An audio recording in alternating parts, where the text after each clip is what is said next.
Some parents disappear for days, chase extra shifts, and leave autistic kids finding needles before love, and then still ask for money. All right, Mr. Clough, Yes, you're back, except today you're the petitioner. Looks like we found Mom. Finally found her. Okay, finally found her. What can I do for you today? Well, Your Honor, I'm here to get some justice. I think it's time that I get back what I've been giving out. What do you mean by that? Money. I've been giving so much money and... All right, guys, this one hits hard from the very first minute. A father walks into court exhausted from months of carrying everything alone, while the mother, who hasn't shown up for her kids or the last hearing, finally appears. The tension is building even before the first question is asked. And as you're about to see, this courtroom is moments away from exposing every truth they've both been avoiding. I mean, it's been a few months since I've seen you. Right. So it looks like you were here, back when you were here, they had a... Excuse me? She just looking at me crazy.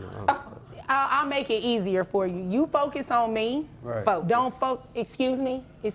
Sorry, Judge. Don't be sorry, just don't do it. This is your first time here today. The father wastes no time. He's here for justice, and you can feel the frustration in every word.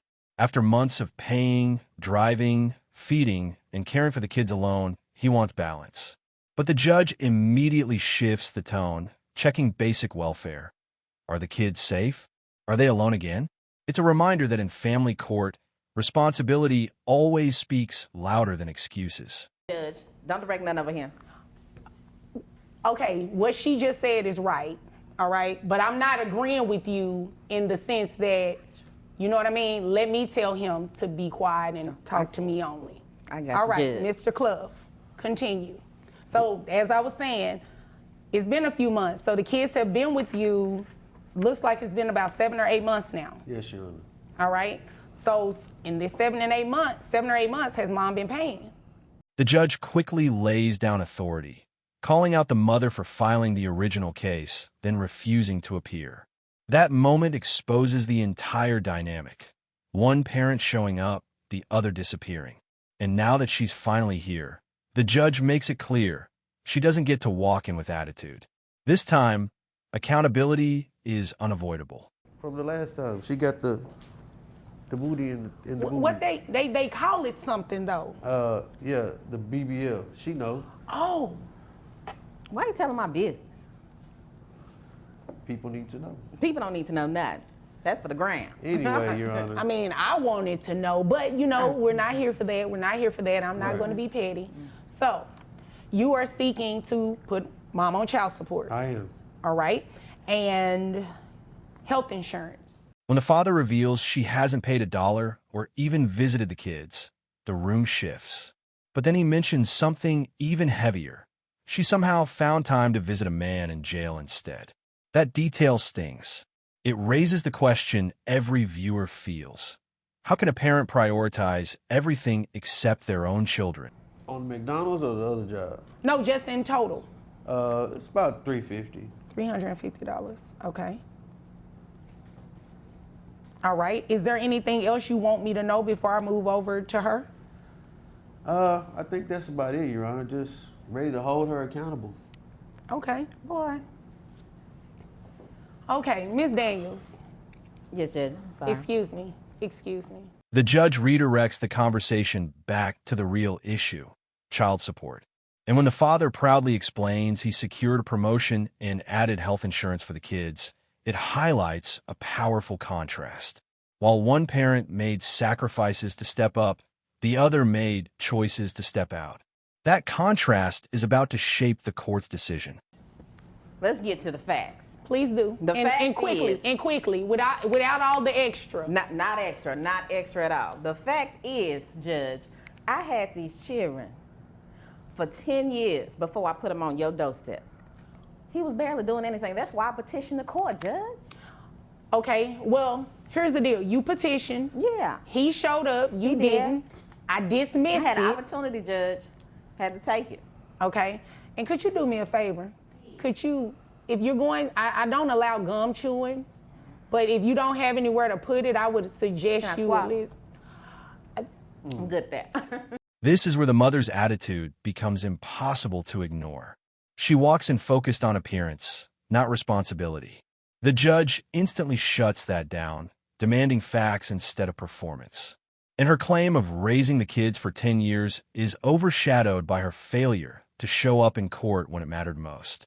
Actions over claims, always. Oh, okay. Had 6 figures in the bank. You said what now? Mr. Clough, again, Federale is gonna take I'm it. I not, put it excuse me, overseas. Miss Daniels, when I speak, both of you be quiet. Mr. Clough, there will be no more outbursts, okay?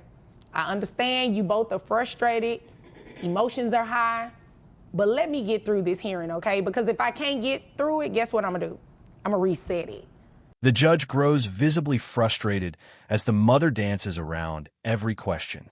Instead of providing numbers, she talks about excuses and come-ups. But when she finally mentions 6 figures in the bank, the judge pauses. This is the moment viewers realize she may have money for luxuries, but somehow nothing for her children. And I know neither one of you want to pay for court parking again, right? I don't. You don't want to take off your work, right? Only one of us will be here. Okay, but you want some sort of relief, right? Yes, sir. Okay, so in order for me to do that, I have to hear the facts. Now, Ms. Daniels, again, continue. So, like I said, No, let me direct you really quick. You're getting ready to talk about these 6 figures you have in the bank. I do. All right, how much money we talking? The judge's patience runs thin as both parents argue. She threatens to reset the hearing entirely, reminding them that every minute wasted comes with real consequences. Time off work, parking fees, missed responsibilities. It's a sharp reminder that courtrooms run on facts, not emotions, and today she needs the truth more than theatrics. We talking about, 300-400, you know what I'm saying? Bullshit. Sorry. You said no more outbursts. I was coughing. I'm sorry. It's true. It's your allergies. Yeah. Handle that. You need some tissue? No. No, thank you. Okay. Ms. Daniels, that's what you have in the bank. How much money are you making annually? Well, it kind of just depends on the year and how many promotions. When asked a simple question, how much she earns, the mother dodges with vague answers about promotions and opportunities. But the judge knows the game. She cuts through the confusion and forces a number. And once the mother admits she earns up to 6 figures, the judge locks in her decision path. The courtroom energy shifts instantly. Numbers go BBL, okay? Judge, can I speak briefly? Briefly, make it quick. Quickly, in the last few months, it has been a downtrend due to inflation and all that stuff. People aren't paying as much. How much was your BBL? I didn't pay for that. How much was it? How much was it? I mean, I got more than the BBL. I had tube sock titties, so I got the booties, then I got the booty, and then I got all that. So he probably paid $35, $40. $1,000? Yeah, he did. Oh yeah, let me hurry up and get you out of here with these numbers. but I didn't pay You are that. about to pay child support. You have 5 children total, or do you have other children outside of these 5? The moment she brags about influencing the world, the judge fires back with the coldest truth of the day. You influence everyone but the children you abandoned. It's a powerful emotional blow. And when the mother reveals thousands spent on cosmetic surgery, the judge has all she needs to determine where her priorities have truly been. How often are you paid? Are you paid by the day? You paid by the month? How are you paid?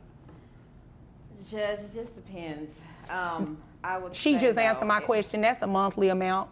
I mean, that's How great, she's monthly. paid, it'll just break down, but the amount is $2,604 plus. I can give you that. Plus You need it. $350 reimbursement for the children, so that brings your monthly rate to $2,900. This is the pivot point. The judge calculates child support using the highest number the mother offered, and the monthly amount jumps to nearly $3,000. The father watches in disbelief while the mother tries to pivot the conversation toward visitation. But the judge stays focused. Support first, responsibility next. Emotion doesn't override obligation. Miss Miller, is it Miss or Mrs.? Mrs. Mrs. Miller, you brought this case before the court. What is going on?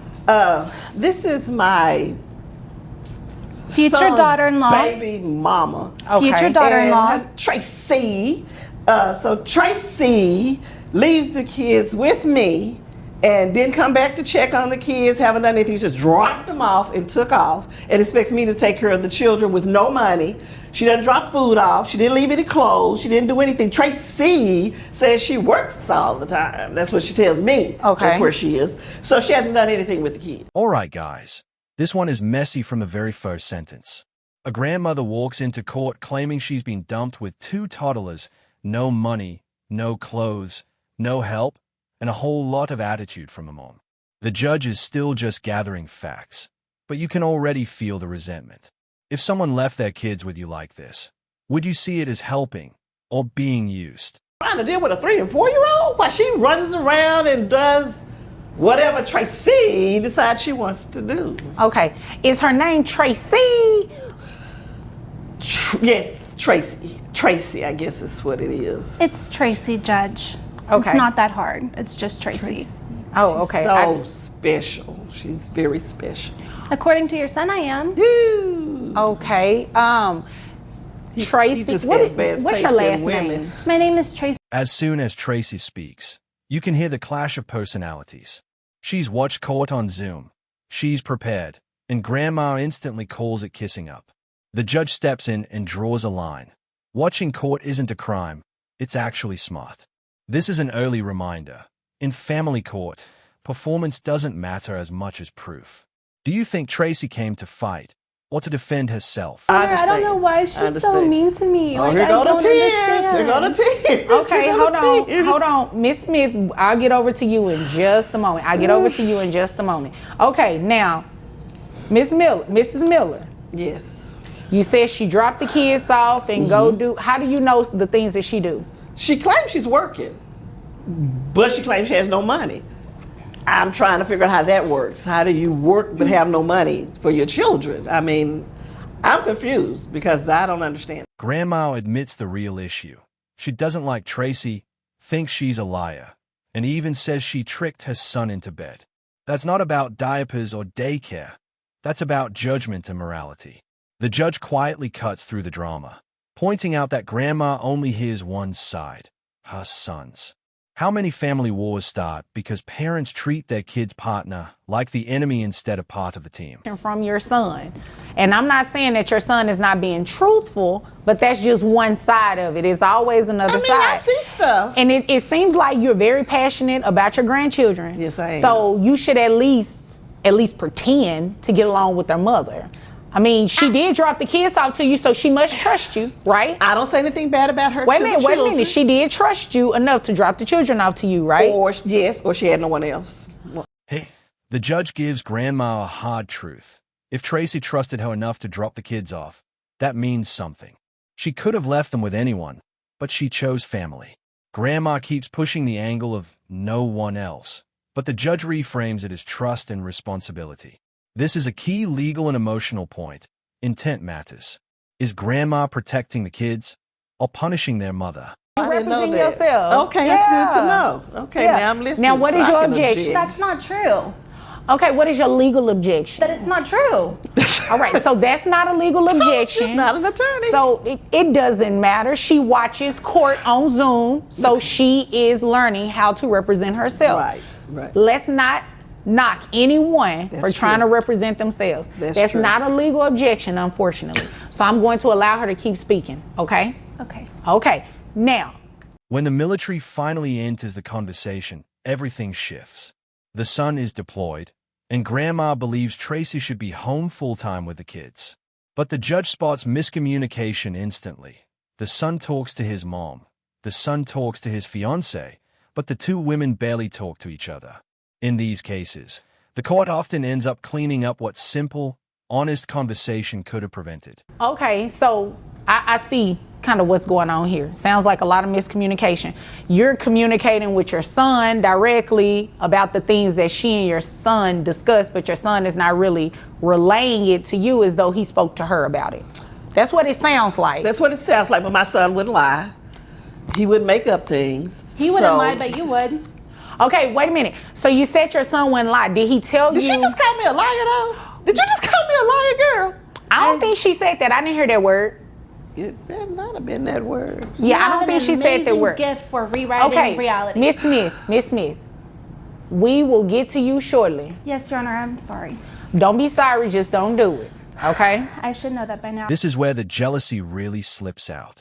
Grandma didn't even know they were engaged, didn't know about the ring, and clearly doesn't like the idea of this woman becoming her daughter-in-law. The judge calls it what it is. Grandma doesn't know the full relationship at all. You ever notice how some parents judge their child's partner off gossip and assumptions, then act shocked when it blows up like this? And it sounds like that's a conversation you need to have with your son on another day. Is there anything else There's you no want me proof to that know? he paid for that, though. Is there There's no anything proof. else you want me to know? No, Your Honor, that's it. Okay, so I can move over to Yes, Miss Your Smith Honor. then. Yes, Your Honor. All right. Now, Miss Smith, it is your turn. What do you want me to know? Your Honor, she absolutely has not had my kids consistently for 6 months. Lie. Okay, how long have Miss Miller? Oh, I'm sorry. I was Ms. just making Miller? notes on what she was saying. I apologize. Yes, you can quietly I make notes. apologize.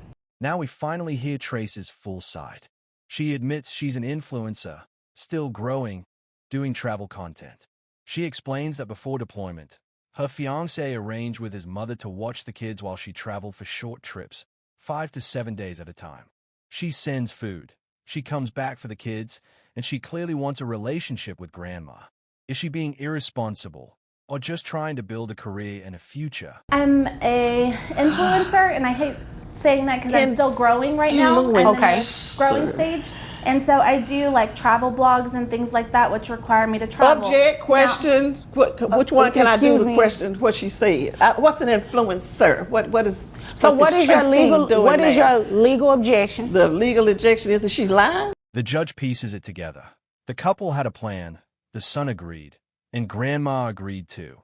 But she now feels like this influencer lifestyle isn't real work and doesn't count as sacrifice.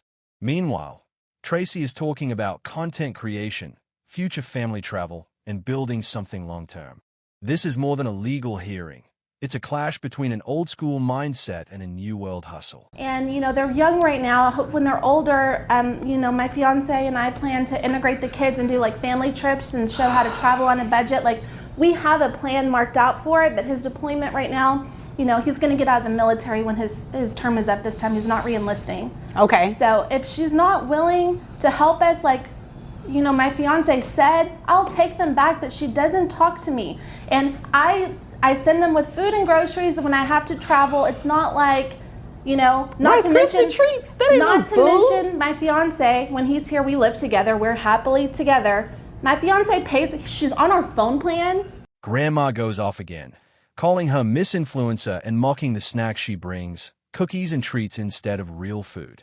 But the judge cuts straight to the legal core. Did Tracy ever say she was abandoning the kids? Or was this always framed as temporary while she worked and he deployed? That difference is huge. In child support court, the reason for placement matters just as much as who's doing the daily care. She did things with him that little Keisha wasn't gonna do. But that's neither here nor there. I don't want to slander her. But I do want to say very that irrelevant. Miss Influencer should be able to pay for her children that live with me. She brings like Rice Krispie treats and cookies, and That's that what my ain't no kids like. food. They need noodles. I don't know how to cook noodles. I have one question. When she dropped these children off to you, did she say that she was never coming back to pick them up? Or did she say that this was a temporary situation? She said, I am pursuing a career that requires me to travel a little. Okay. So I need you to watch the children while I do that. Well, of course, they're my son's children. Of course, Right. I'm going to watch the children. But no, she did not say that it was going to be this long and she was going to be gone. Did your son tell you it was temporary? This email changes everything. The judge reads it and sees clear proof. Grandma agreed to help, understood it was temporary, and knew the arrangement was tied to deployment and career. From a legal standpoint, that destroys the idea that Tracy just dumped the kids and vanished. Instead, it looks like Grandma is the idea that Tracy just dumped the kids and vanished.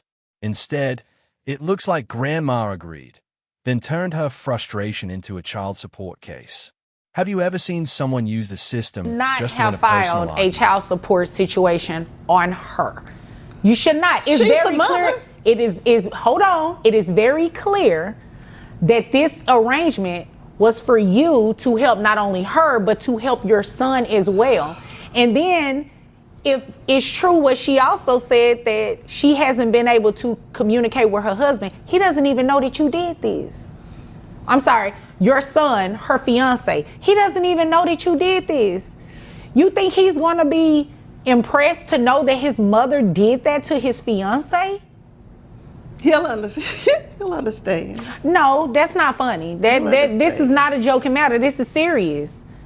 Things like this is what makes it hard for families. Child support is hard enough on anybody, but to file it simply because you don't like the other person, that's just mean. Well, also she has money. She's not paying. She doesn't give anything. She running around talking What was about the agreement doing with the that? job. What is it? Wait 1 second. Wait 1 second. Miss Smith, what was the agreement, if any, for financial support of these children? When Tracy says, if she wants to destroy this relationship, I'll pick them up and they won't be back, the tension spikes. The judge doesn't endorse cutting grandma off, but she warns, you can't play unfair and expect access to stay the same. The email shows no money deal was ever required, and grandma's been getting ongoing support through bills and groceries. At this point, it's not about need, it's about control. All of those things come into place. This is not the court. This is not the court. This is not the place to be doing these types of things. All right? I'm going to deny your request, and I'm going to dismiss this case because you do not have a reason to ask for child support. It's very clear from this email that... In the end, the judge dismisses the case completely and denies child support. Her message is crystal clear. You don't weaponize child support just because you don't like your future daughter-in-law. She urges them to talk, maybe even get counseling, and reminds them the real losers in these battles are the kids stuck in the middle. If this case stunned you too, drop your take in the comments, hit like, and subscribe for more courtroom drama like this. Okay, Ms. Stone, you Yes, brought ma'am. this case before the court. What's going on? Okay, so basically, this is my twin sister. All right, guys, this one hits deep right from the start. Two sisters walk into court, but only one has been holding the weight of a 4-year-old child for 6 straight months, while the real mother was nowhere to be found. Today, every hidden truth surfaces, every excuse gets exposed, and the judge wastes zero time cutting through the drama. Stay locked in. This case turns emotional fast. I've been taking care of her. I myself has 2 other kids as well. The little girl, her name is Karina. Okay.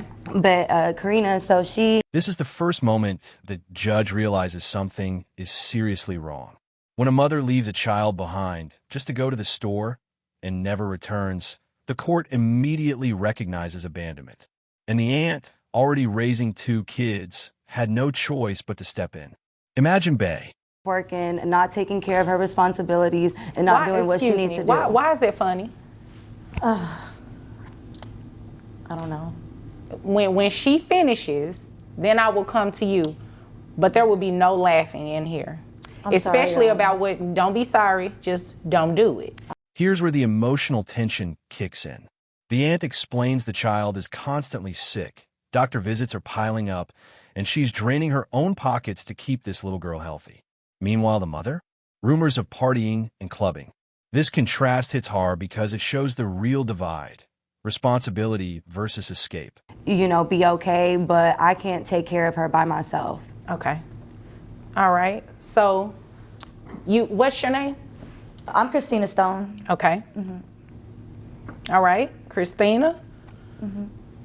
What do you have to say about what your sister said? Basically, I just feel like we shouldn't even be here. We're sisters. This is a family matter. I don't even know why she even brought me here. I have tried to contact her, and for some reason, I have not been able to get a hold of her. Wait a minute. Hold on 1 second. Watch what happens here. The mother starts laughing while her sister explains the child's suffering, and the judge shuts it down instantly. In family court, laughing at allegations of neglect is one of the fastest ways to lose credibility. This is where the judge begins mentally shifting the balance against the mother. Yes, I'm very upset because she's over here. She should be upset. If what she says is true, that you left Karina with her after going to the store, is that true? And she hasn't even called me at all. That's I've a been lie. trying to get a hold of her. One second. It's a yes or no. Is that true? Did Yes. you leave Karina? Okay. The mother claims they shouldn't even be here. But that's exactly why the court exists, to protect a child when family members fail to handle things privately. When someone avoids calls for months and leaves a sick child behind, the law steps in whether you like it or not. And the judge knows this conversation is about to get messy. And you're not giving her any type of financial assistance. She should be upset. I don't understand your attitude. I understand, but we are blood, we are family. I am going through a lot myself. What are you going through? Well, my baby father in jail, so it's hard for me to really. What he in jail for? He got involved in some. He got involved in some drugs and. He's a deadbeat. He ain't taking care of nobody. Oh, okay. So This moment is powerful. The mother is upset, but the judge flips that emotion right back, pointing out the aunt is the one carrying all the weight: bills, doctor visits, emotional labor, daily care. The judge isn't moved by excuses. She wants accountability. And this is the first time the mother realizes the court is not on her side. I understand that it's a family matter, but at the end of the day, she's still doing something she is not obligated to do. And you do need to pay her child support. You and dad both, but it wouldn't be right to put dad on child support today considering he's not here and he's in a penitentiary. Do you know how long he will be in there? he has about 4 more years left. Okay, so in 4 years. Now the mother reveals her personal chaos. Her child's father is in prison, involved in drugs, and has been gone for years.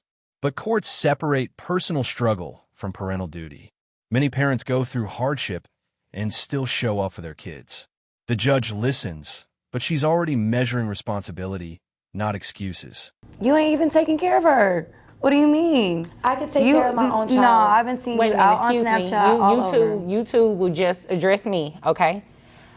You never had custody from the sounds of it. If you dropped your daughter off and never went back, she has been in rightful custody of your daughter, not you. So I can't make her overturn. Here comes the legal clarity. The judge tells her flat out, the aunt is doing something she is not obligated to do. That line alone says everything. When someone voluntarily steps in to save a child from instability, the law protects them. And today, child support is no longer a suggestion. It becomes mandatory. I work for a retail store. You get commission? No, I do not. Okay. Is that the truth? Because you kind of hesitated. I mean, I have other endeavors and stuff, like, you know, side businesses. Okay, but nothing that just generates a whole lot of money? No. Okay. So this is what I'm going to do. Do you have any other children? I do not. Okay. So. The mother suddenly says she'll just get the custody back, but courts don't work like that. You can't vanish from your child's life for half a year, return with attitude, and expect custody to magically reappear. The judge shuts that down immediately. Custody is earned through consistent care, not wishful thinking. $5. So that will be the coverage that you will reimburse to your sister. Okay? In addition to child support. So you said you have one child. I have your gross at $2,500 monthly, which brings your net to $2,146.92. And you have one child. That brings your child support obligation to $429 plus. This moment exposes the mother's finances. She claims she makes $30,000 a year, but hesitates when asked about extra income. The judge catches it instantly. Judges are trained to detect financial dodging, and hesitation is a red flag. This directly impacts the child support calculation, and the judge isn't letting it slide. The health insurance at $325, your monthly obligation is $754 a month. You can roll your eyes all you want to. I'm really not bothered by that. Right is right and wrong is wrong. And based on what your sister said and based on your own admission, you're in the wrong, and it's only right that you pay her child support as well as health insurance so your daughter can get her health issues taken care of. Anything I said confuse you? I understand. Okay. Well, do you have any questions for me? I don't. Okay. Do you have any other questions? No, ma'am. Okay. If there's nothing further, you all are dismissed. Here's the emotional climax. The judge calculates everything. Income, insurance obligations. $754 per month. The mother rolls her eyes, and the judge fires back, reminding her that right and wrong aren't based on attitude. This is the moment the courtroom energy shifts completely. The judge is done with excuses and laser-focused on protecting the child. Okay, Mr. Sanchez, you brought this case before the court. What's going on? Okay, Your Honor. I'm want to sue her for child support because, my kids are always with me. All right, guys, this case flips the usual script. It's not a mom dragging a dad in for money. It's a tired father who rearranged his entire life, switched to overnight trucking, and is now raising 2 kids alone, one with autism. Meanwhile, mom's working in healthcare but is barely present. Today, the judge has to decide, is this just stress or straight-up abandonment hiding behind a job title? She was supposed to be working for mornings, which she was, but she volunteered for more hours, and even when she's not at work, she's just never home. I don't know where she is. She doesn't call us. She doesn't call our kids. My kids are always wondering where she's at. And, I myself, sure, she can do what she wants as long as she lets me know where she is for her own safety. But my kids always wonder where she's at. They're always for days at a time. She's never home. You can hear the exhaustion in his voice. He swapped his whole schedule so the kids would always have a parent at home, while she volunteered for extra shifts and disappeared for days. No calls, no check-ins, just silence. The kids are left asking, where's mom? When your children feel more ghosted than loved, that's not just scheduling conflict. That's emotional damage. No, I have 2. Ma'am, I'm addressing him. So he answered appropriately, and you'll have your opportunity to speak, okay? Okay. Okay. Thank you, Your Honor. All right. So you said you changed your job to now you work overnight? Yes. What is it that you do? I drive an 18-wheeler. I drive locally. I deliver hospital supplies. Okay. So I'm assuming that's how you all met.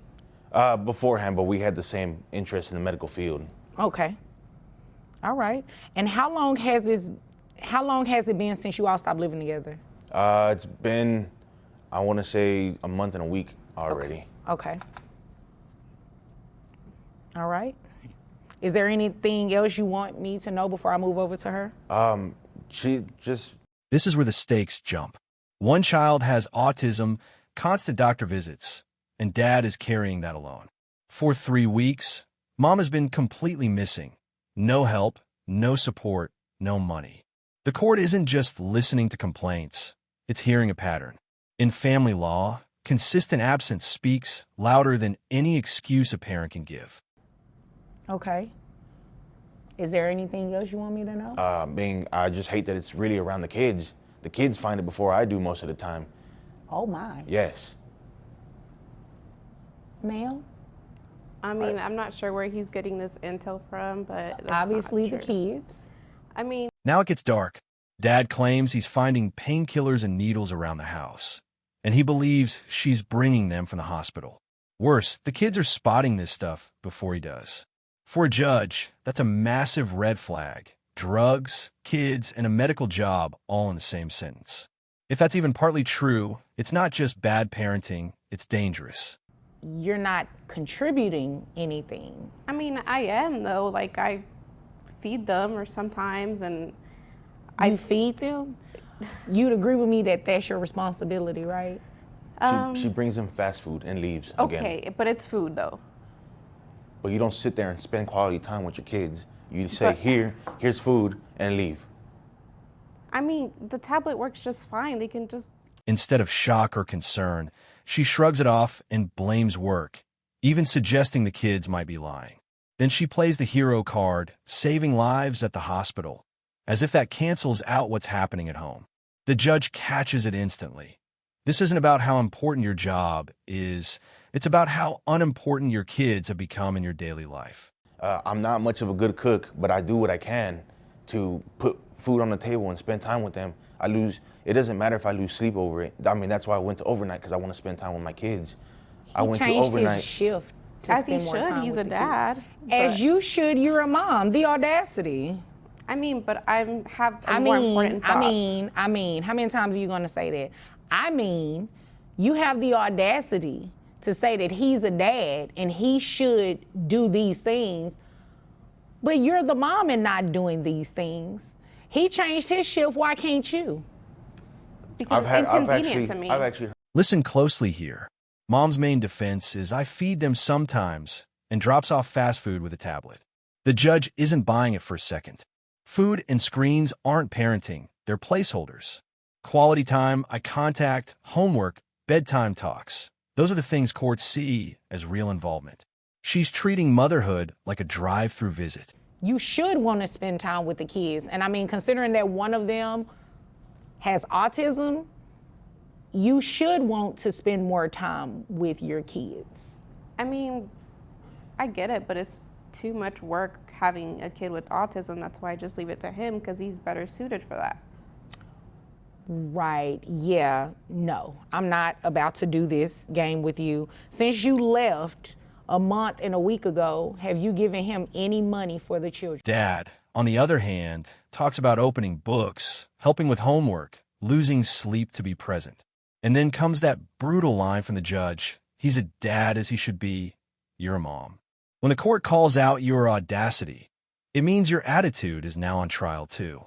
Do you think the judge is being too harsh or finally saying what needs to be said? If the kids are with him majority of the time, if they're living with him, if he is the primary parent, he is tasked with the daily duties of caring for these kids, he shouldn't pay you anything, ma'am.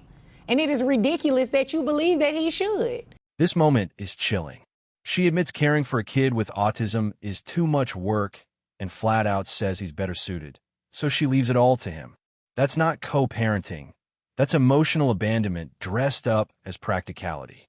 Judges hear this and immediately think about burnout, resentment, and a child who grows up knowing exactly who checked out. That was a question. Because it's his job to take care of them, and I shouldn't have to spend You know what? money. Don't say that again about what his responsibilities are and what his job is, because you're a mom, period. I mean, but I didn't sign up for it. Like, countless times I've told her, yes, it is my job to take care of our children. And you're as a doing dad. And I'm doing well beyond. She's not disputing that you're doing that. Yes, and I feel But like you're I'm not doing your part. I feel like I'm always not doing enough for my kids. I mean, but and you only also because I don't forced have me my to have other the half. kids. Like, I don't know why you're doing that. Because You don't want to have your kids? I mean, like, when I was pregnant, I told him I didn't want them because I wanted to go party. When the judge asks if she's given any money since she left, the answer is a simple no. Then we learn she's actually been asking him for cash while the kids live with him full-time. That flips her entire narrative. You can almost feel the judge's patience snap, because now it's not just neglect, it's entitlement on top of it. Oh, okay. So this is what we'll do. You just go ahead and pay that, and you can roll your eyes all you want to. I can roll my eyes too. We're just going to have you reimburse Medicaid that full $450. So that brings your monthly child support obligation for 2 children to $1,025 plus the $450 reimbursement to Medicaid for $1,475. Now, it looks like Dad also requested for you to pay back pay for that month and a week that you left and haven't given the children anything. I'm going to grant his request. So you have arrearages in the amount of $1,475. That's to be paid at $25 a month. So your monthly child support obligation, including the back pay, is $1,500. Here comes the financial reality check. She makes around $60,000 a year, works as a nurse, and has access to private insurance. Yet the kids are on Medicaid, and she's only covering herself. When she says it's his job, the judge shuts it down immediately. In family court, both parents have equal duty. Income and profession don't give you an escape route. Any questions about anything I just said? I mean, I just feel like it should be less. What am I going to be left with to party with? Like, what am I going to do? I don't know, maybe pick up some extra shifts or work a part-time job. Or take care of your kids. Don't, you know, if she doesn't want to take care of her kids, I really don't care at this point. I just want to make sure he gets some financial assistance. I mean, but he makes enough money. And I mean, you make enough money too. So again, do you have any questions about anything I just said? No. Okay. You have any questions, sir? No. Okay. Well, if there's nothing further, you all are dismissed. The numbers start stacking up fast. With her income and the cost of coverage, the judge calculates $1,475 a month, including back pay. That's not punishment. That's the price of disappearing. Courts don't care if child support is inconvenient. They care if kids are fed, treated, and stable. You can roll your eyes, but the math doesn't roll with you. The final twist is brutal honesty. She literally worries about having less money to party with. At that point, the judge is done. Dad doesn't even want revenge. He just wants help for the kids. And the court delivers it in full. If this case stunned you too, drop your take in the comments, hit like, and subscribe for more courtroom drama like this.